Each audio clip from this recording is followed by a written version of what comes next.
ലാലിഗയിൽ ഒന്നാം സ്ഥാനത്തെത്തി FC Barcelona. ഇന്ന് സ്വന്തം മൈതാനത്ത് നടന്ന മത്സരത്തിൽ ബാഴ്സലോണ റയോ വയക്കാനയെ പരാജയപ്പെടുത്തി. എതിരില്ലാത്ത ഒറ്റ ഗോളിനായിരുന്നു ബാഴ്സലോണയുടെ വിജയം. 28-ാം മിനിറ്റിൽ ലെവൻഡോസ്കി നേടിയ പെനാൽറ്റി ഗോളാണ് മത്സരത്തിന്റെ വിധി എഴുതിയത്.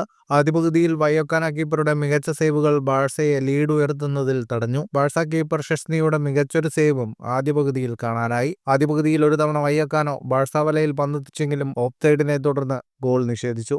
പതിവ് പോലെ പെഡ്രി ഇന്നും മനോഹര ഫുട്ബോൾ പുറത്തെടുത്തു. മത്സരത്തിന്റെ കണക്കുകളിലേക്ക് വന്നാൽ 60% ബോൾ പൊസിഷൻ ബാഴ്സലോണയ്ക്കായിരുന്നു. 14 ഷോട്ടുകൾ ബാഴ്സലോണ തൊടുത്തതിൽ 5 ഷോട്ട് ഓൺ ടാർഗറ്റ്. 542 പാസുകൾ 86% കൃത്യതയോടെ ബാഴ്സലോണ പൂർത്തിയാക്കി.